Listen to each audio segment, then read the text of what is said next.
Hello, I am Stephanie Mace, Associate State Director of Advocacy and Outreach with AARP Texas.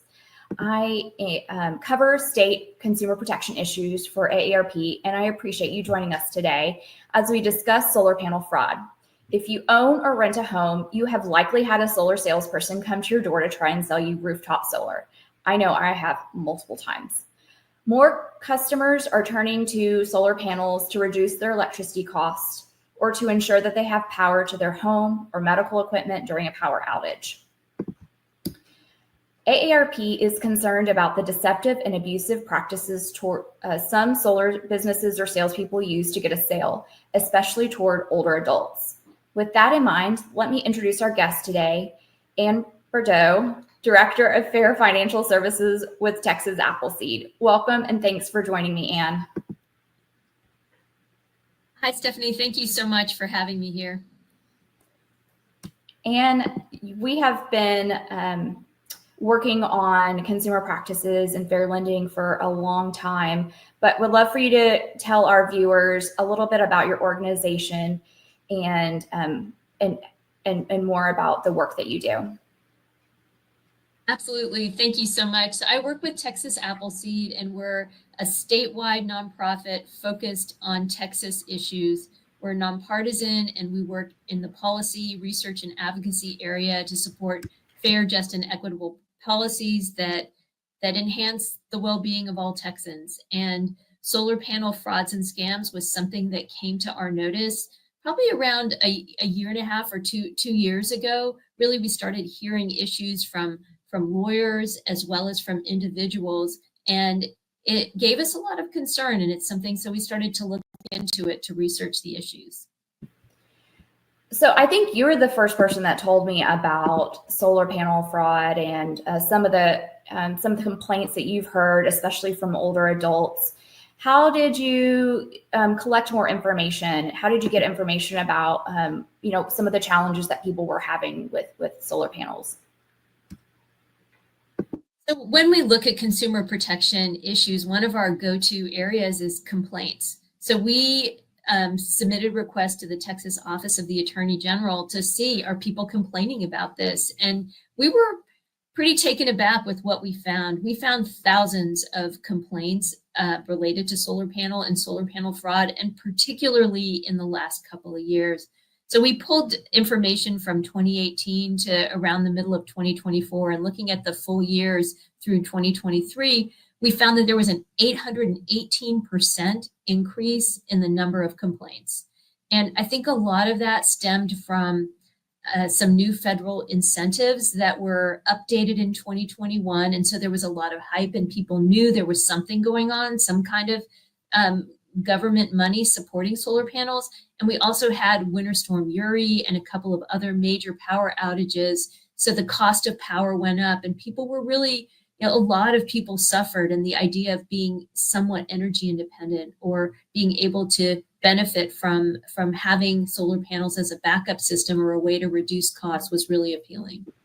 That is a lot. Can you tell me more, after you collected those complaints, what were some of the most common complaints that you heard? So the top two categories of complaints that that were unsatisfactory service. So either the panels were installed poorly, the people never returned their calls, never followed up, or there were fraudulent or misleading statements. And the fraud would particularly impacted older Texans. We saw a lot of complaints either from retirees themselves or from the children of older parents talking about how they were convinced that this would be free and ended up with huge loans, $40,000 to $70,000 loans, often lasting 20 years, for solar panels that didn't even work or provide financial benefit. And financial hit from all directions for these individuals, something they thought that was sold to them as free, but ended up costing them even more than they were paying for their electric bills. I've heard similar complaints from AARP members. Maybe they were, they had a door-to-door salesperson, and and they didn't know what they were signing. Or we've also heard from caregivers of an older adult that didn't realize what type of contract their parent had signed into, and potentially they were selling their parents' home to move them into a facility, a long-term care facility, and then realized and were shocked at what their parents entered into. I still am shocked by the percentage of increase of complaints over the past, 5+ years of these solar panels. I think we also hear so many times from individuals that they're bombarded by solar panel salespeople. So I could understand how easy it could be for some that that end up giving in, potentially not knowing what they've signed into. So we are in the middle of a legislative session. So can you talk a little bit about, what have we seen any legislation this session that you think would help protect consumers? What is the legislature considering right now? So there are a few bills that have risen to the top, or that we're looking at. And actually, for those who are following the legislature closely, 2 of them have a hearing in the Texas Senate on next week on Tuesday. One is an information bill, and so it's Senate Bill 1697, and it has a House companion as well. And this bill would require an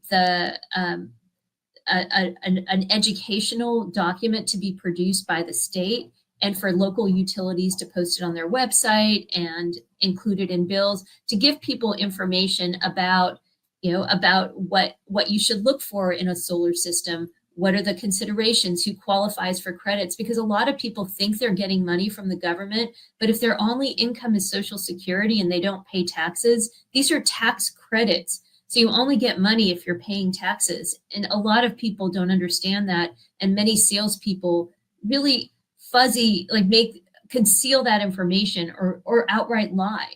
And so it just tries to give people information. And information is power, and I believe that information is helpful. But what we've seen and the types of problems that we've seen indicate that we also need some structural changes in the market.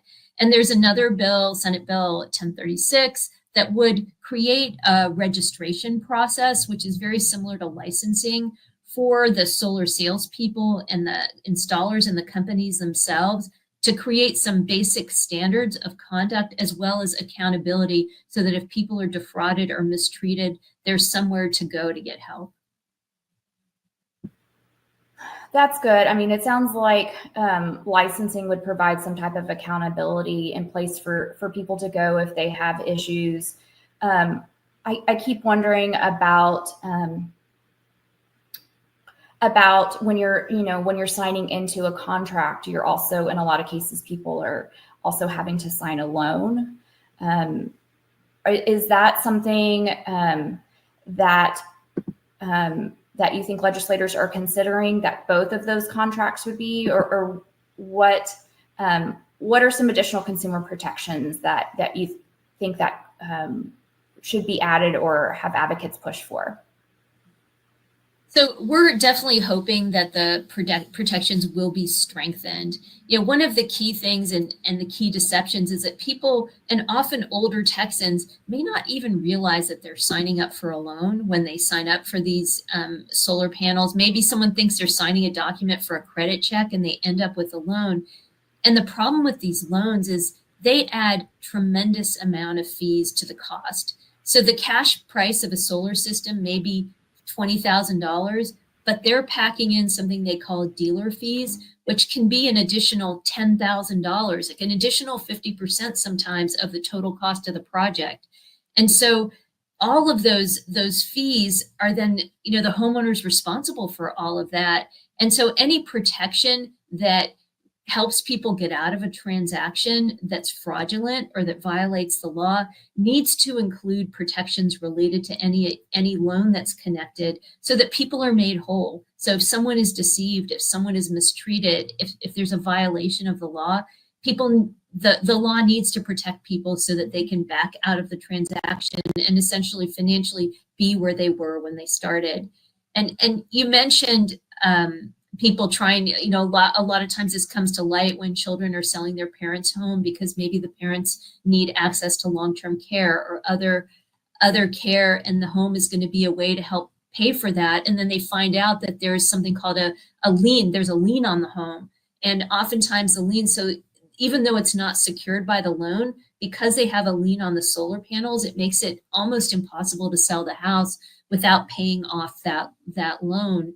And so being able to unwind the loan transaction, if it's associated with a fraudulent sale, is really, really an important protection. We're also hoping to see more front-end protections. The best protection against fraud is for it not to happen at all, right? And so we see a lot of aggressive door-to-door sales, and we're thinking about some possibilities, maybe slowing down the process of the transaction if it happens door-to-door, having more protections, because a lot of times door-to-door salespeople will bring their own iPad or their own device, and people don't even realize what they're signing. They may not get copies of contracts. So thinking about how the contracts are signed and giving people a little more time to think and to talk to their loved ones before the transaction goes into effect.